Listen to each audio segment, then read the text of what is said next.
All right, guys, we're joined now by Pulitzer Prize-winning journalist and host of System Update exclusively on Rumble, the one and only Glenn Greenwald. Great to see you, sir. Good to see you, Krystal. So wanted to start with talking about MAGA influencers in disarray over the Trump's administration's decision to close the case on Jeffrey Epstein, say he definitely killed himself, guys. Don't worry about it. There was no client list. This had been a real article of faith. I mean, I'm not sure I realized how sort of central it was to a lot of like MAGA expectations about what would happen in the Trump administration. But before I jump in, I'm going to show you Alex Jones here in just a second. But just wanted to get your take off the top about what has unfolded here and the reaction that we've seen from MAGA world.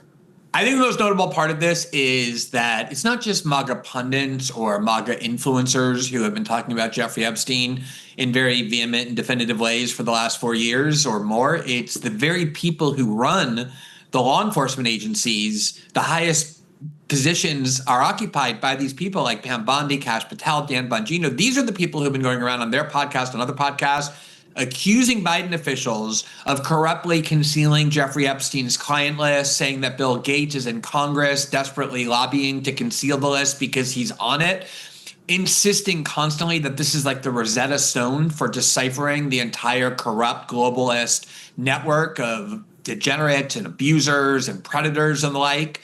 And then they get into office, and within a couple of months, it becomes obvious that for whatever reason, they're not going to release any of the information they had been accusing Biden officials of concealing. And now they're at the point where they're even claiming it doesn't exist, that there is no client list. There's no evidence he ever blackmailed anybody, a complete 180 on everything they've been saying for the last 4 years. So if we want to assume, just for the sake of argument, that they're now telling the truth, how do they not come out and very profusely and publicly apologize to all the people who they have been maligning and whose reputations they've been destroying over the last 4 years by accusing them of things that they themselves are now doing?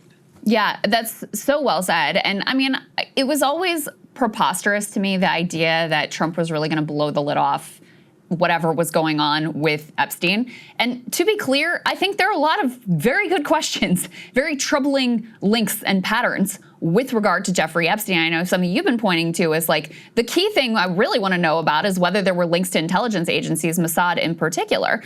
But number one, Trump is like the most pro-Israel president. Not that, you know, other American presidents haven't also been pro-Israel, but his first term was extraordinarily pro-Israel, going even further than previous American presidents had gone.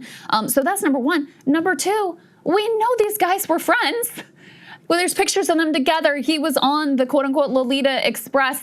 Jeffrey Epstein at least claimed they were best friends for a decade. And number three, you've had a bunch of Trump administration officials who also were involved in various Jeffrey Epstein dealings. I mean, Trump's labor secretary from the first term was Alex Acosta, who was in Florida striking this effectively corrupt sweetheart deal with Jeffrey Epstein that let him get off the hook and avoid significant prison time for some of the crimes that he did commit. So I always thought, not to mention, when you ask Trump, you say, are you going to release these files? He always dithered. He always said, well, maybe, but I'm concerned about this or that. So, you know, it should not have come as a surprise that nothing was going to be different, that he was not, in fact, going to expose whatever was really going on here. Right. I mean, I do think it's important to note that Trump and Epstein, they were obviously very close, had a falling out, so that he wasn't consorting with Jeffrey Epstein after Jeffrey Epstein's conviction to the extent that other people had been. That to me is, you know, the most two interesting things are, even after Jeffrey Epstein got convicted of trafficking minors for commercialized sex, basically, obviously, if you're trafficking minors, it's basically child rape, it's pedophilia.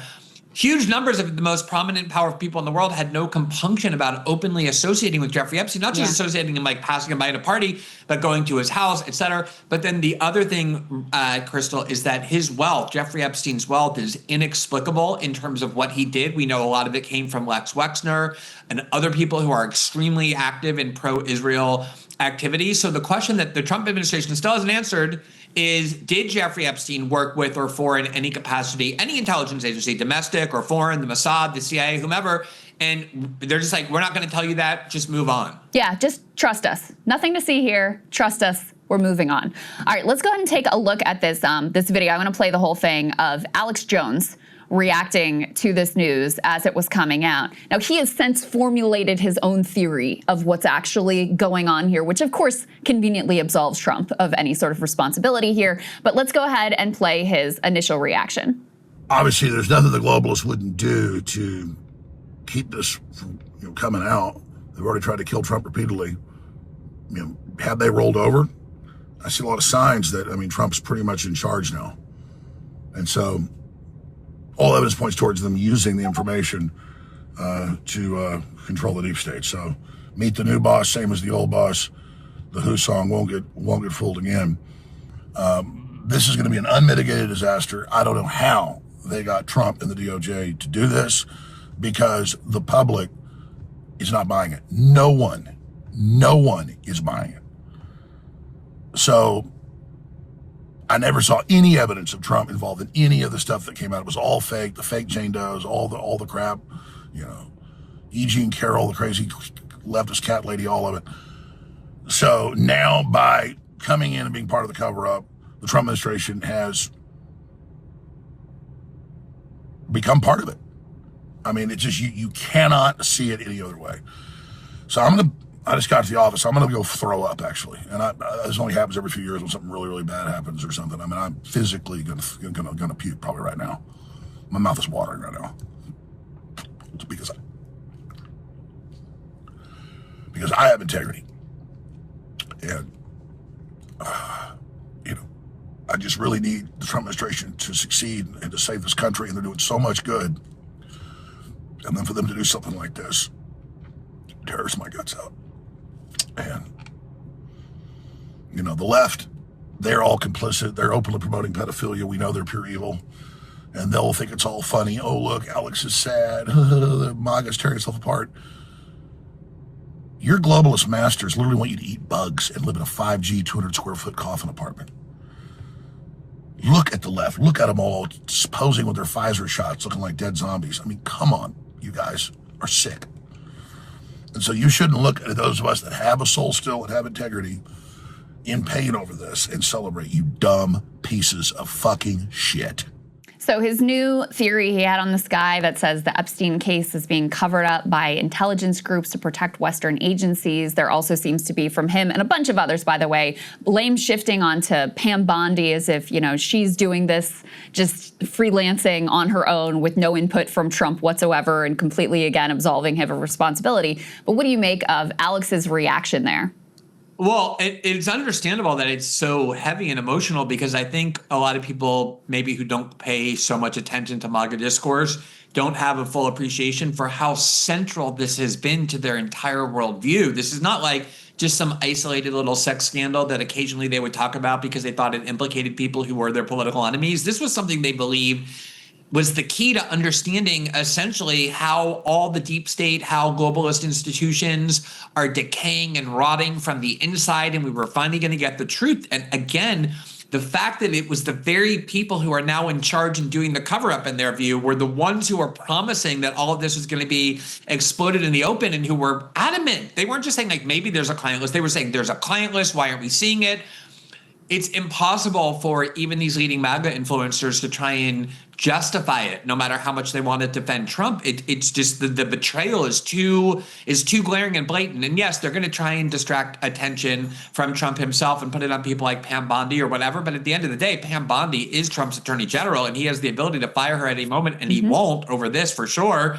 And some kind of reckoning is going to happen. Well, not only that, I actually put C2 up on the screen here. So initially, Pam Bondi and Kash Patel and Dan Bongino were all taking, the bulk of the heat. And then Trump comes in on Truth Social and praises Kash Patel and Dan Bongino, saying that, after they close this case, they're getting back to the basics, locking up criminals, cleaning up America's streets. So, makes it difficult for people to argue that, it's Kash Patel and it's Dan Bongino who are the culprits here, which I think part of why they've shifted so much blame now onto Pam Bondi, because she has not gotten the overt Trump seal of approval in the wake of this nothing to see here on the Jeffrey Epstein case. Right. And you know that's going to come. I mean, Trump doesn't care about the Epstein files. As you said, he would there was an interview he did with Lex Friedman in October, a month before the election, where he was asked about it. And Lex Friedman said, you're going to release the client list, right? The Epstein client list. And Trump said, yeah, we're definitely going to look at that. He was a little non-committal, but leading people to believe that he would. He doesn't care about it, as you said. He, I think, is very comfortable with having it concealed, always, as you said, gave caveats and excuses the others didn't. So, of course, he's going to defend Pam Bondi. He's never going to fire her. And that's what I mean by a reckoning. At some point, they're going to have to face the fact that everything, not just that they were told and promised, but that they told and promised the people who listened to them, has all come crashing down, either because it was untrue all along or because the cover-up continues. And it's too big in the MAGA world to bury it or to ignore it. Yeah, well, speaking to that point, I mean, J.D. Vance, this was on the campaign trail. He was celebrating how the list was going to be released. You had Pam Bondi, we covered this yesterday. She said just quite recently that she had the client list, quote, on her desk in an interview with Fox News, and now there is no client list whatsoever. But just as a little walk down memory lane, let's play C3 of J.D. Vance with Theo Vaughn saying, we got to release the list. Everybody in politics has a vice that's much worse than alcoholism is the way that I put it. But we release the list. Seriously, we need to release the Epstein list. That is an important thing. Let me also play for you C7. This is Alina Habba recently with Piers Morgan saying that we are going to be deeply disturbed by these shocking revelations that the Trump administration was on the verge of bringing forward. Let's go ahead and play that, guys. It is incredibly disturbing. We have flight logs, we have information, names that will come out. There were so many individuals that were hidden and kept secret and not been held accountable. I believe in accountability. So you have to now go through your process. Again, now it's time for accountability. We have seen for so many years, Pierce, in this country, many investigations, subpoenas, testimonies in Congress, et cetera, et cetera. But there's a general frustration with accountability. We take it halfway, we don't take it home. And I really believe that now with Cash and Pam, there will be accountability. Accountability. And this is one of the things is like, I don't expect any of these people to. You said they should apologize. They should apologize. But I don't expect any of these people to reckon with any of it. They'll just pretend they never said it. They'll just say, oh, it's the fake news media trying to sink Trump. You'll have the influencer world saying, oh, well, there's some other higher level elite pedophile ring that's actually the ones that have more power than Donald Trump. Like, they'll spin and they'll cope and they'll lie. And it's just wild to me that this is so common and so typical. Yeah, we covered this on our show last night, and it sounds like you guys had the same fun as we did. Like, when we were going through these clips, I was actually surprised at how adamant and emphatic and definitive a lot of them were. And that last one was, so, I mean, like, that last one was not Alina Habba as a Trump lawyer or a pundit. That was her as U.S. attorney for New Jersey. And she said, we have the names of the people who you're going to be shocked by who were involved in this. And this is all going to come. This was not 4 years ago. This was 3 months ago or 4 months ago. So I believe, of course, what you're saying is true. I mean, we have Dan Bongino saying, like, Bill Gates is in Congress every day working hard. Kash Patel said the same thing to make sure that he wasn't exposed as being on the list. He's doing everything he can to suppress it, implying Bill Gates is a pedophile, that he was on Epstein Island, that he's on the list. And now they're all like, yeah, never mind. None of that was true. So I get what you're saying. They're going to, I mean, like Caroline Leavitt at the White House yesterday, when asked about this, she gave like a 4-second answer. And then she's like, hey, look over here. All these bad guys we're putting in prison, we're rounding them up. They're probably going to be, having theater about immigrants and criminals or whatever to try and distract attention. I don't think it's going to work with their own base. I'm not sure Americans generally care that much about this, but I think their own base has built their entire, it's the edifice of their worldview. And, if you spend years promising people things and then it doesn't happen, your own credibility and therefore your own money making and your own career is at stake. And I think a lot of these MAGA people, the big MAGA people, they'll come around, but it's going to take a lot of effort. It's a problem for them. Put C6, let's go through some of the slideshow of some of the various rationales and efforts to cope with this up on the screen. We can go through these quickly. You've got Insurrection Barbie, who people on Twitter know this is a prominent MAGA influencer personality. She said, I'm not saying we need to move on from Epstein. I want to see accountability for everything. What I am saying is that Epstein is not the end all and be all defining moment of the Trump presidency. So So already we've gone from, for her, this was, quite central. And now all of a sudden, when it doesn't go the right way, this is really not ultimately that big a deal. Let's put the next one up on the screen from Cernovich. This is, it's out of Trump's hands. There's a chain of command on this planet. Elite pedophiles are at the very top, even above Trump, way above him. We've got the Charlie Kirk response next. He says, if Trump was on the Epstein list, why didn't Biden release that info to stop Trump from being president? Because, of course, this looks suspicious as hell, especially given Elon Musk is threatening to, release information from the Epstein list claiming Trump's on it. You also had Netanyahu coming to town the next day. And then you have this Ultra MAGA, Kathy Ultra MAGA, saying, seriously, who even gives a fuck about these files? I'm sure she was not saying that under the Biden administration. And then you have Valentina Gomez saying covering up for pedophiles is becoming the new normal. I would say this is the most, I think this is the best attempt to actually grapple with reality. But, Glenn, I think you're right that I think Kash Patel, Dan Bongino, they're going to take a real hit. I think Pam Bondi is already, people are, saying she should resign and she should be fired from the administration, et cetera. Some of these influencers who went to the whole binder situation and were posing for this photo op being used as propaganda props by the Trump administration previously, I think they'll take on some water and a credibility hit. But what I've seen is ultimately with the hardcore true believer MAGA base, they always find a way to whatever it is that happens under the Trump administration, they find a way to justify it. We saw it with the Iran attack. You had prior to the U.S. bombing Iran, you had a significant proportion of Republicans, MAGA Republicans in particular, saying we shouldn't do that. The second Trump does it, that number completely shifts. And you've got now 85 or 90% who were like, yes, that was the right thing to do. So I think, they'll find a way ultimately to cope with it and absolve Trump of responsibility and blame Pam Bondi or the deep state or just gets distracted by some other thing that's happening in the world. Yeah, in reality, this is partisan behavior in general. As you know, I had huge numbers of fans who were Democrats and liberals under George Bush's administration because I was criticizing his war and terror policies. And then Obama comes in, continues many of them, extends many of them. And suddenly they looked at me as their enemy because I was criticizing Obama for doing the same. And they were like, no, it's different when Obama does it. We trust him. I think it's partisanship in general. I think MAGA world sometimes actually will push back quite a bit on what Trump's doing if they feel like it's a bridge too far from what they were promised. But of course, this is what you said is what they're going to do, and it's going to work, which is I think that's exactly what they're planning to do and already previewing, which is we're going to have some big, cruel, evil, sadistic program to round up a bunch of immigrants and send them to Sudan or wherever, and you're going to get all excited about that. Maybe we'll bomb some other countries because there's some terrorists there, and you'll be excited about that.